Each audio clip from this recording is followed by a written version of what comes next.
Welcome back. We're discussing the crisis going on in Greece and the Eurozone, how it may impact us here in the United States, and what is the true implications in regards to how it's going to impact the global economy. Dr. Linden, I want to bring this over to you now.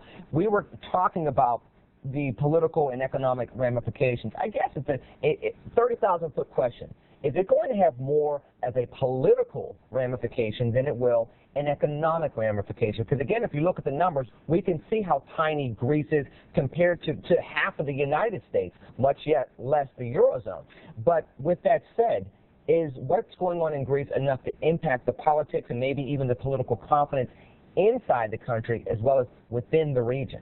Well, let me start with Europe. I mean, the Eurozone was part of a Europe-building project that was really muscular and successful in the 1990s.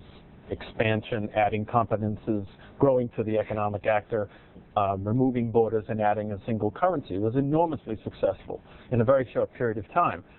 And if one tiny part of that cannot be saved by the collective will of the major actors, if the Eurozone can't help bail out and fix the economy of a very small, then others might say, who have greater economic significance, Spain, Italy, might say, well, what's the point of this? Why am I tying myself to a currency and losing the fiscal autonomy if in the end, if I'm in trouble, they can't help me?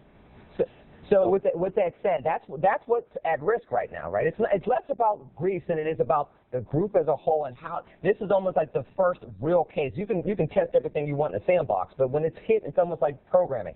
Sandbox is one thing, production is completely different. This is real time. It's a matter of how the European leaders are going to deal with this and how the other leaders within the countries are going to react, right? Yes, and it's a relatively easy case in terms of the size of the economy. The amounts at stake, the program they're voting on now is relatively small, I think 9 or 10 billion. It's a short-term thing. The longer-term debt, which all states have, will be rolled over and profiled and changed. If they can't deal with that in an effective way, others might question the significance. Yeah, and I would jump in here and say, look, the problem, the issue isn't the bailout. The issue is the austerity measures. The fact is Greece has a broken leg. And all the bailout is an aspirin. It's going to solve the symptom, but it doesn't cure the disease. And the disease is that Greece's government has been spending far more than it's capable of spending. Its economy can't support this kind of spending. And until we get some kind of serious austerity measure, not like the faux austerity they did the last time, until you get something like that, you're not going to be at the point where Greece's government can be sustainable. I can't imagine that a 25% drop in GDP is faux austerity. You have 50% unemployment in youth. Social spending has dramatically been cut by 12%.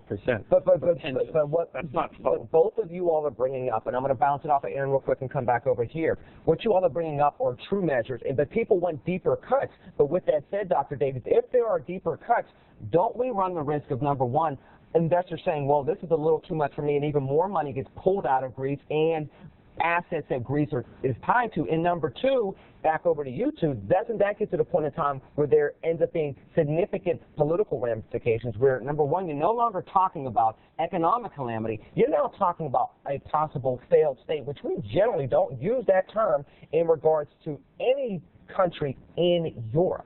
That is true. I think economically, in terms of foreign investment, there's not a lot of foreign investment left in Greece already. They could be scared away by further problems. But well, you're right. It gets back to the political will of the Eurozone. Are they going to hold this together, or are they going to let Greece slide away? It may even be beneficial to Greece's economy to leave in terms of giving them the autonomy to control their problems a little better and to have a drachma that they can devalue to get out from underneath some of this debt. But ultimately, they're probably the Greek people have said they don't want to leave the Eurozone. The European leaders have said they don't want Greece to leave, and the logistical and practical challenges involved with extricating Greece from the Eurozone are monumental, and that would not be a fun project for anyone to undertake.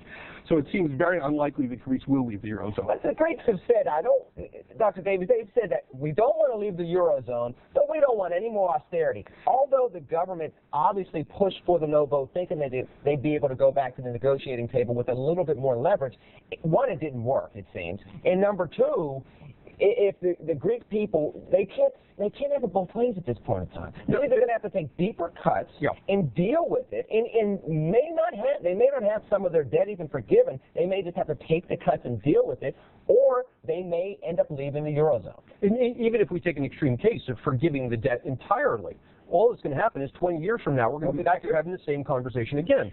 Now, Greece's government, not the economy, its government, has a footprint that's about 54%, was 54% the size of the economy. It dropped to 52%. That was the faux austerity cuts that I'm talking about for 1 year, went back up to 54%. Last year, the government's footprint was 60% the size of Greece's GDP. Now, put that in perspective. The United States government's footprint is 23% the size of our economy. Greece's government is simply too large for Greece. Yes, the private banks took their money and ran. The bailout And they're still closed, by the way. Oh, yes, that's true. So the average person is really in trouble. But people say, "Oh my God, we gave them all this money on a bailout, $6 billion, $3 billion." The Greek people saw none of that. It went straight to the banks. Yeah, it just rotates around. They lend them money, and then they lend them more money to pay off the money they lent them the last time. It asks for broken legs. I agree with that. It's certainly true. And there are structural issues, and that actually isn't even the worst one. For example, if you look at tax rates across the OECD countries, the effective tax rate, and the Greeks are sort of about where everybody else is. They tax about like the others. But if you look at how much they actually take in, do they actually collect those taxes? The Greeks do a terrible job of that. And so the money, the revenue they're supposed to be getting in. But I'd like to come back to this question of democracy. Very quickly. Yeah. All right. I think people are missing the picture here. Greek democracy is very strong. They had parliamentary elections in January. They had a referendum on very short notice in which a clear answer was given. Now their parliament is voting. Sure, there's some right-wing parties and some left-wing parties in the parliament. It's a democracy. And but here's the thing that's the challenging point, and I'm going to get back to this after the point, is the fact that when you have very harsh times, you start putting people in corners, and that's where people start making decisions they wouldn't normally make. Now, with all these things that we're talking about, there's at least one expert out there that says, hey, this isn't that big of a deal financially. Who is that? We'll talk about that in just a second when we come back here on Night Talk.